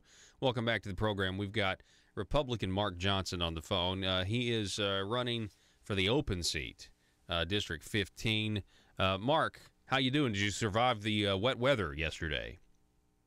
I did, and actually had a great day. I had an opportunity to go to New Dixie, Arkansas. If you haven't been there, that's in Perry County. St. Boniface Church had their bazaar, and it's a wonderful little community over there. 19th century Catholic community. A lot of German immigrants came over to Perry County. One of the most beautiful churches in Arkansas. If you've never been over and seen St. Boniface, I encourage people to go out Highway 60 and see it sometime. What do you? Great group of people. What's the feeling there as you're campaigning? What are people most concerned about? It's interesting how we can talk about a lot of what I call inside baseball things, Paul, but people are definitely concerned about the corruption. It concerns them. They almost always ask me where I stand on life issues, and I'm 100% pro-life. And they always ask me where I am on the Second Amendment, and I tell them that I believe that shall not be infringed means exactly what it says. And I think people feel that the Second Amendment is definitely under attack around the country, and they're closing ranks to defend the Second Amendment. And that's not to say they're not concerned about more parochial issues and can they get their roads fixed and things like that, but that really motivates people. And they're also every now and then someone will specifically ask me about the corruption issue, the conviction of John Woods, and especially when they see my push cards where I talk about trying to push some ethics legislation. Mm-hmm. Yeah, and talk about that. What would you want to do ethically to try to reform this? We were just talking about some earlier efforts. You had Senator Brian King trying to reform with ethics, but it gets defeated. And then Senator Linda Collins Smith tried to make it illegal for attorneys to also be, passing bills for their clients for money. What would you want to see done ethically? Well, I think there's two ways we have to approach it. One is through rules in the House and Senate. Each one would do their own rules. I think last time I was on your show, I mentioned a rule change that the late Senator Jim Argue, a Democrat, a liberal Democrat, and Senator Webb, Dora Webb, now our state party chairman, tried to get through. That was defeated by the BB coalition in the Senate at that time. That would have specifically, it wouldn't have stopped them from working on bills. It would just cause them, they would have to recuse and on anything that would affect their clients. And it was watered down to where it was meaningless. We need to take a another look at that type of thing. We also need to look at legislation. I believe, Paul, that if you make the penalties for corrupt activity so severe that people just won't do it, then it would really make it. People would really stop and think, because a lot of times these guys just think they can get away with it. Now, I have to admit that when I saw the evidence that was brought forth by the FBI in the Jake Files case, and you referred to the things long before he pled guilty, but that was the thing that caused me to go on your show and call for his resignation. Yes. All this evidence was in the public record. It wasn't like it was buried in some file cabinet at the FBI. They had released this evidence to the public, and how these people think they can get away with this is beyond me. The first thing we should look at as well is that, as you've noted, a lot of these trials and all this investigation, this is done at the federal level. We haven't really seen much going on the corruption at the state level. We obviously need to relook at state laws about this and empower our prosecutors and possibly even the Attorney General's office to have some kind of teeth there that can go after this type of thing. I think you're exactly right on that point. I think there's also, I think people get in deep. Jake Files obviously wasn't the most unlucky businessman in the state, like he was essentially claiming. He was innocent of everything that was happening to him. But I mean, you look at the house that he was living in. It was this huge mansion. The amount of money that he was making. So when it came time to steal what was essentially $14,000 in taxpayer money and pocket it, that's nothing to him. I mean, that's a lot of money to most Arkansans, $14,000. But for him, state senator on revenue and tax, just trying to flip something else to keep the gravy train going and moving this fund here, $14,000 was nothing. It was not a big deal, and that's why they think they can get away with it. Or it's as petty as Mike and Neil saying that he saw some autographed photos of Michael Jordan and Pete Rose baseball bat in John Wood's furnished apartment in Little Rock and said, man, John Woods must know how to make money, and this is the good life. An autographed photo of Michael Jordan I can buy on eBay for $75. I mean, that kind of stuff just kind of makes you scratch your head and being like, why are you in public office? Why are you making decisions that I'm going to have to live under? Anyway. Well, it comes back to something that former Congressman J.C. Watts is quoted as saying, Paul, is that, it's doing the right thing when nobody's looking. That's what we have to have. That's the real measure of honesty in government. We've got to elect good people, and I know people can be corrupted. I've told many people that I remember when Nick Wilson first came to the Arkansas Senate, he was one of the reformers. But he got caught up in the culture of corruption. He saw the opportunity to make a lot of money and did, and finally got caught. And we learned from these things. And after the Nick Wilson convictions, we changed the rules where a former senator who was convicted of crimes related to corruption could no longer draw his pension. Mm-hmm. But Nick Wilson's drawing his pension today because we found out too late. Mark Johnson, hey, I appreciate it. I'll give you the last word. I know you want to encourage everybody to get out and vote. Well, our turnout looks like it's been down so far, and we want to encourage. This is a very important election. We want to clean house of corruption and need your help to do it. District 15 is parts of Pulaski, Perry, Faulkner, Van Buren, and all of Conway County. And I sure encourage all my friends to come out and vote. Early voting, you have one more day today, and some limited locations, and of course the regular polling places will be open tomorrow morning from 8 to 7:30. So thank you for letting me come on, Paul, and encourage everyone. And regardless where you live in the state and can hear us, please go vote in this election. It's important. Mark Johnson, I appreciate it. I appreciate you speaking out against this corruption. You have a great day. Folks, we're going to take a break. When we come back, we'll have Republican gubernatorial candidate Jan Morgan on the line.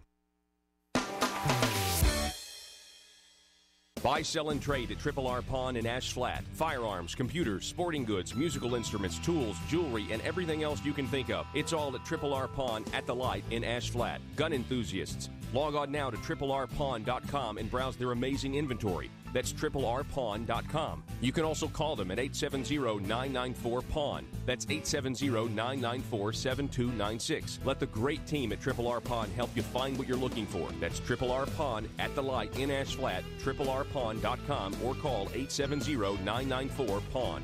With public corruption and scandals in the news daily, Arkansans need someone with honesty and integrity in the state Senate. Mark Johnson is that man. Mark Johnson isn't a politician. He's a fifth-generation Arkansan and a successful small business owner. Mark Johnson will make ethics a priority and demand swift punishment for those who violate the public trust. Mark Johnson is pro-life and supports the Second Amendment. In the Republican primary, vote Mark Johnson for the state Senate. Paid for by Mark Johnson for Arkansas. Russellville-based firearms manufacturer Omega are making clones of the most notable German firearms in the world.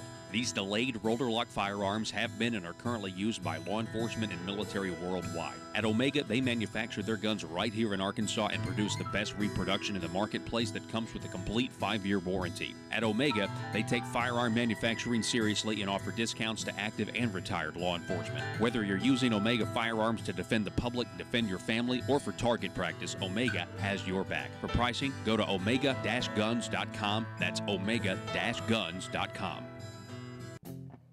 Arkansans need a true judicial conservative on the Supreme Court. David Sterling is that man. Sterling believes in the separation of powers in our government, and he will interpret the Constitution based on the original intent of the Founding Fathers. A member of the NRA and the Christian Legal Society, Sterling will serve Arkansans with honor and integrity as our next Supreme Court Justice. On May 22nd, vote David Sterling. Paid for by Friends of David Sterling.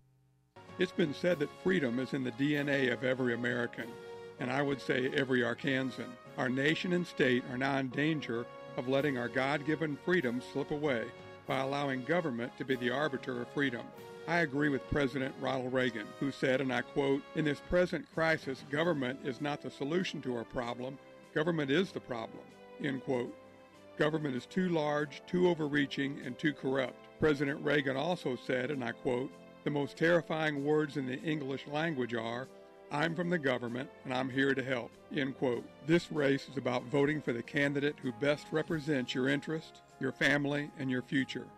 For the last 2 terms in office, I've kept my promises to you, and I ask for your help to continue to represent our joint values of faith, family, and a protected future. I'm State Representative Dan Sullivan, and the choice is clear. I ask for your vote to continue our stand for freedom. Early voting is underway, and the election is May 22nd. Paid for by Sullivan for Arkansas.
Need your daily news fix?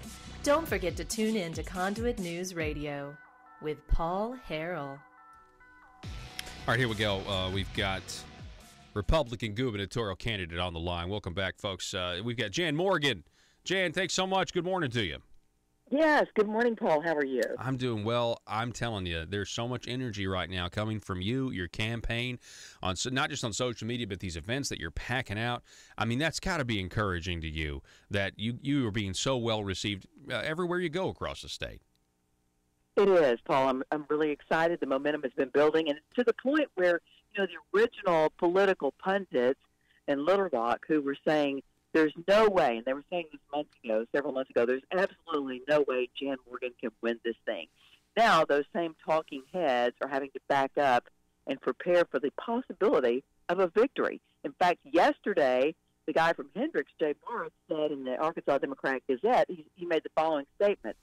If Jan Morgan wins the primary, this will be the biggest political upset in Arkansas history. Yeah. The fact that he made that statement is huge, and it's his way of saying, these people might actually pull this off.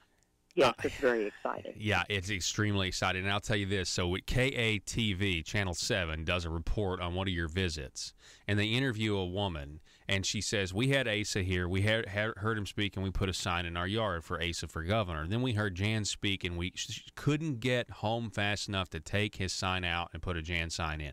Now, that was an earthquake. That broadcast across the state, and that was an earthquake because you're having that effect on everybody, and that's why he didn't want to debate you. He didn't want to debate you because your message would get out to more people, and he knows that this state is more conservative than he's governed. Well, no, yes, and he doesn't want to debate me because he knows I'll call him out on his record, and I'll tell people the truth, and suddenly the emperor will be standing there with no clothes. He knows in a debate all of those messages that he's been putting out in his ads, his misrepresentation of his record. He knows if we're on a debate stage on statewide TV, I would call him out on that and force him to tell the truth, and I would tell the truth to the people, that all the things he's saying in his ads are not complete truths, and in fact some of them are outright lies. And so, of course he doesn't want to be on the debate stage with me, but the fact that he would debate me this entire season from January 1 till today should be reason enough to cost him this election. Mm-hmm. Yeah, I mean, as Republicans, the Republican Party is a party of ideas, not afraid of debate, and so, why wouldn't he want to debate? I mean, I think we all know it's obvious.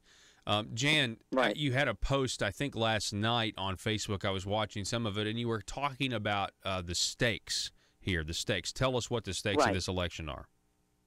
The stakes are extremely high for not only the Republican Party, but for Arkansas and for the people of this state.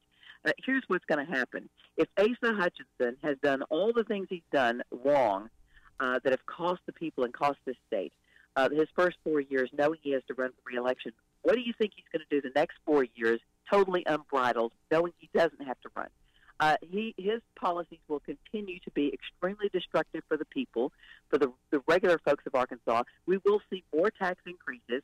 We'll see more increased government spending, and his record will be so egregious that the Republican Party will go down in flames as being the party responsible for the most out-of-control government spending in state history. We will be the party that goes down in history as the party that increased taxes on the citizens at a higher rate than any party in history, and it will be difficult for Republicans to win a race after 4 years, which is why I'm telling people if we don't win this primary, I'm not going to be able to run in 4 years. Yeah, that's a great point because the media will call Republican whatever Asa's done when it all crumbles down. They'll call it conservatism when, in fact, conservative limited government ideas haven't been tried in the first place. I mean, it's the same thing they did with George W. Bush when it came to, he grew government more than any other president before. And then Obama came in and obviously shattered that record. But, the media, and then the economic collapse happened and everything else, and the media said, the conservatives, we tried it the conservative way. It's like, well, no, we actually didn't try to limit government and limit spending and everything else. And yet you get the blame for it. So you're exactly right. I've had that hypothesis the whole time. The media will turn. They defend Asa right now, but they will turn on him and call it conservatism's fault when we get the disastrous results of big government and the pitfalls that are obviously there. We're talking. Yes, and let me tell you something else, Paul. The legislators and the state elected officials who have hitched their trailer to Asa's truck, who think they're going to be able to run in 4 years as conservatives and win, they are wrong. The people who are promoting him and attaching their trailers to his truck are going to go down in flames with him and going to be held responsible for misleading the voters into voting for him. There have been several elected officials who I know are conservative or say they're conservative and who told me, on phone conversations, this man, we cannot continue 4 more years. years, his policies are destructive. And then because of pressure from the economic elite and the people who control them with purse strings, are the same people that convince these people to turn around and say, I'm endorsing Asa. And those people are going to go down with Asa when he goes down in 4 years. They're not going to be able to run for election and win.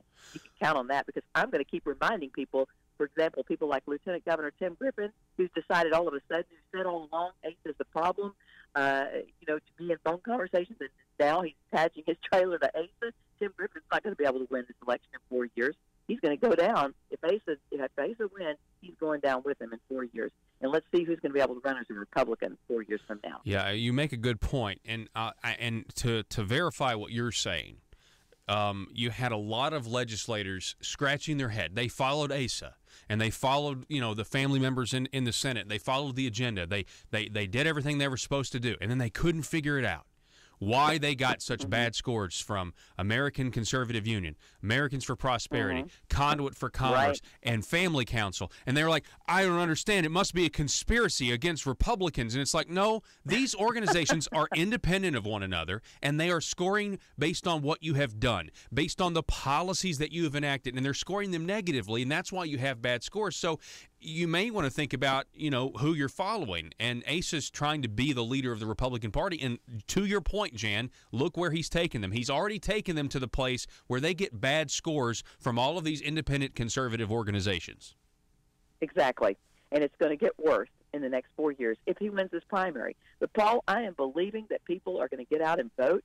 And if more people vote, we win, because our base is excited. They're out there talking to their friends, they're talking to their neighbors, and I'm just hoping and praying. And I think the political pundits are seeing it too, that we might actually pull this off. And if we do, that is going to be monumental in Arkansas history, and it is going to be national news.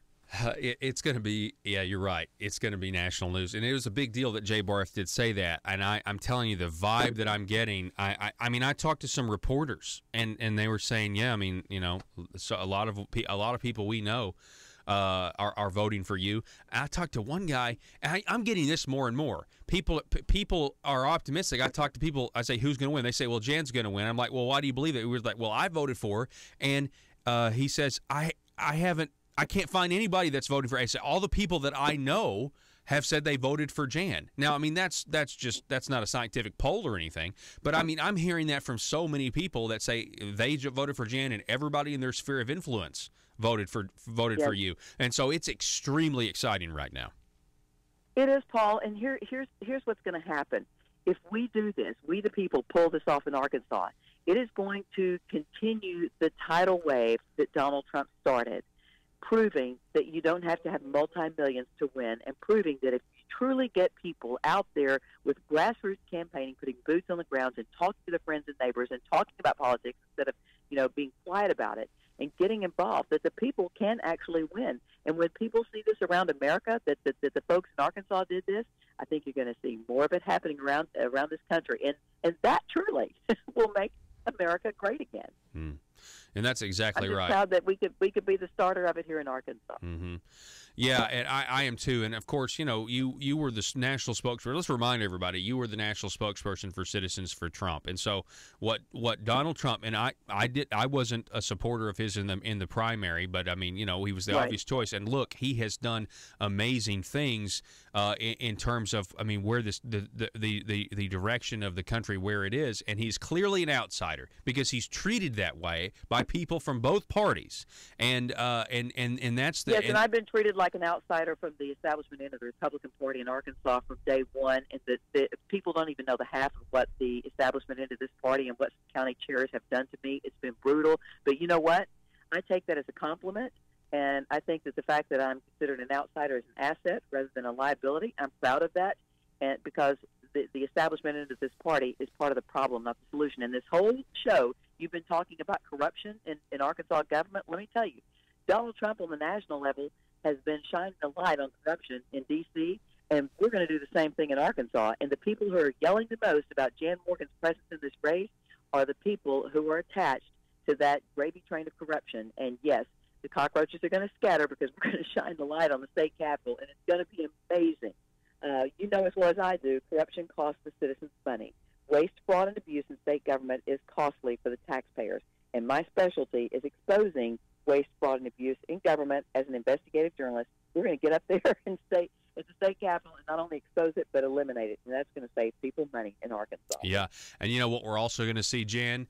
If you win, we're going to see the media actually become critical of the governor's office again. I mean, it's going to happen. The liberal media will actually, instead of praising and protecting Asa, I mean, we'll have that, but at least it'll be natural and normal, and you know, it'll be back to normal, because right now it's like they can't say a positive thing about Donald Trump, but they can't say you know, anything negative about Asa ever in the statewide media, and so we'll see that trend return real quick. Yes, I think you're right. And in fact, some of them are already telling me behind the scenes. Of course, they won't speak these words publicly, but behind the scenes, you know, when you've got people with the newspaper and with TV stations saying, you know, we're hoping you win. And yes, Paul, I've been told that now. So I think they're seeing the writing on the wall, and I'm ready for this turnaround, and I'm ready for some honesty and integrity in journalism again in Arkansas. Well, Jan Morgan, I appreciate it. I'd love to have you on the program tomorrow. I know it's important to get everybody out to vote. We want the consent of the governed. We want the government to reflect honestly what the people believe. It's very important to get out and go vote. I'll give you the last word. Right. Yes. Okay. Well, folks, this is a turning point. Victory is within our grasp. The choice is yours, and we need everyone possible to get out and talk to their friends, talk to their neighbors, and get people to the polls, and let's vote. Our watch party is going to be at the Hotel Hot Springs in downtown Hot Springs. It's free. It's open to the public. We'll have food, and we've got 30 TV sets set up in the area, in the watch party area, and it's going to be a great night. Hope everyone will show up. All right, Jan Morgan, have a great day of campaigning. I know it's going to be a busy one for you. Yes, sir, it is. Okay. Thank you for having me Thank you, on. Jan. Folks, very exciting times. You can feel the energy. Just look on our Facebook feed right now. You can feel the energy. I want to reference, if you read one thing or you share one thing on Facebook today, it needs to be this story: Asa and the corruption state. It's up at conduitforaction.org. You can go to the Facebook page, Conduit for Action, and share it.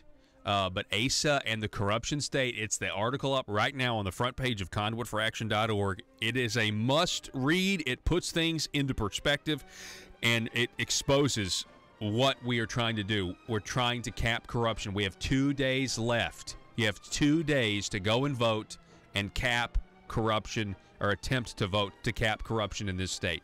Folks, Arkansas, good morning to you. Be safe.